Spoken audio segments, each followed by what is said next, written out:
നിസ്കാരത്തിൻ്റെ പ്രത്യേകത എന്ന് വെച്ചാൽ നമ്മൾ അല്ലാഹു അക്ബർ എന്ന്, അള്ളാഹുവെ നിൻ്റെ വിഷയമാണ് ഏറ്റവും വലിയ വിഷയം, എൻ്റെ മുമ്പിൽ ഏറ്റവും വലിയ എൻ്റെ ദ മോസ്റ്റ് ഇമ്പോർട്ടൻറ്റ് മാറ്റർ, എൻ്റെ ദ ബിഗ്ഗസ്റ്റ് കൺസേൺ, എൻ്റെ മനസ്സിലുള്ള എൻ്റെ ഏറ്റവും വലിയ വിഷയം അള്ളാഹുവെ നിൻ്റെ വിഷയമാണ്. അതാണ് അല്ലാഹു അക്ബർ. അള്ളാഹിൻ്റെ മുമ്പിൽ നമ്മൾ നിൽക്കുന്നു എന്നാണ് നിസ്കരിക്കുമ്പോൾ വിചാരിക്കേണ്ടത്, അല്ലേ? അപ്പോഴല്ലേ ഖുശൂ ഉണ്ടാവുക എന്ന് പറയാം. അള്ളാഹിൻ്റെ മുമ്പിലായിട്ട് നിസ്കരിക്കുന്നു എന്ന് തോന്നണം. പുണ്യ നബി തങ്ങൾ അടുത്തുണ്ടെന്ന് തോന്നണം. അതിനാണ് അസ്സലാമു അലൈക അയ്യുഹൻ നബി, നബിയെ അങ്ങയുടെ മേൽ എന്ന് പറയുമ്പോൾ റസൂലുള്ളാഹി തങ്ങൾ തൊട്ടുമുമ്പിലുണ്ട് എന്ന ഒരവസ്ഥയിൽ പറയുന്ന വാക്കാണത്. അസ്സലാമു അലൈക അല്ലെങ്കിൽ അസ്സലാമു അലൈഹി എന്നാ പറയാം. അവരുടെ മേൽ സലാം ഉണ്ടാവട്ടെ.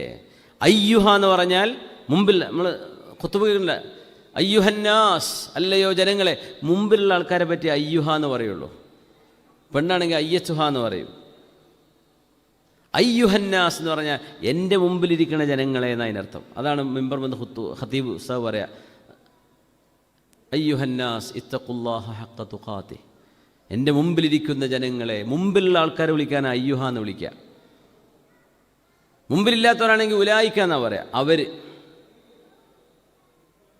മുമ്പിലുള്ളവരെ സംബന്ധിച്ച് നേരിട്ട് അഡ്രസ്സ് ചെയ്യുന്നില്ല. ഇവിടെ ഉള്ളവർ ഹ ഉലായി, ഈ കൂട്ടര്. അവരോട് സംസാരിക്കുകയാണെങ്കിൽ അയ്യുഹന്നാസ്, അയ്യുഹൻ നബി, നബിയായവരെ, റസൂലായ നബിയെ അങ്ങയുടെ മേൽ അല്ലാഹുവിൻ്റെ സലാം ഉണ്ടാവട്ടെ, വറഹ്മത്തുള്ളാഹി വബറകാതുഹു. അതുകൊണ്ട് തന്നെ അള്ളാഹുവിൻ്റെയും ഹബീബായ നബി തങ്ങളുടെയും സല്ലല്ലാഹു അലൈഹി വസല്ലം പടച്ചതമ്പുരാൻ്റെ മുമ്പിലുള്ള ഹുദൂറും നബി സല്ലല്ലാഹു അലൈഹി വസല്ലം തങ്ങളെ മനസ്സിൽ നമ്മൾ കൊണ്ടുവരികയും ചെയ്യേണ്ട ഒരു ഇബാദത്താണ് നിസ്കാരം. അള്ളാഹിൻ്റെ മുമ്പിൽ നിന്ന് നിൽക്കുന്ന നിസ്കാരം, ആ ഇബാദത്താണ് നിസ്കാരത്തിൻ്റെ പ്രത്യേകത. അതാണ്. അതുകൊണ്ട് ആ നിസ്കാരം അള്ളാഹുവിൻ്റെ ഹളറത്തിൽ നിന്നുകൊണ്ട്, മുഖാമുഖം നിന്നുകൊണ്ട് നബി ഞങ്ങൾക്ക് നൽകപ്പെട്ടു എന്നാണ് സല്ലല്ലാഹു അലൈഹി വസല്ലം. കാരണം ഈ ഇബാദത്തിൻ്റെ നേച്ചർ ഈ ഫേസ് ടു ഫേസ് ആണ്. അതുകൊണ്ട് നബി ഞങ്ങളെ കൊണ്ടുപോയി അള്ളാഹുവിൻ്റെ ഹളറത്ത് ബോധ്യപ്പെടുത്തിക്കൊണ്ട് നബി ഞങ്ങൾക്ക് അള്ളാഹു സുബ്ഹാനഹു വ തആല കൊടുത്തതാണ്. എന്തേ?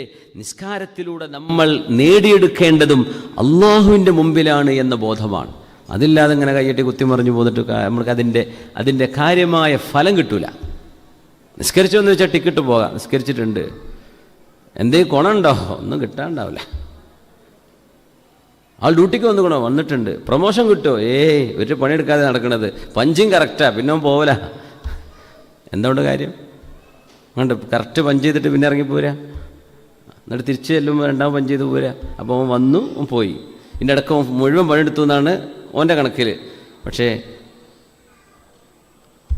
പണിയെടുക്കാൻ കിട്ടുമോ? കിട്ടൂല. അള്ളാഹുവിൻ്റെ ഹളറത്തിൽ നിൽക്കുന്ന ബോധം വേണം.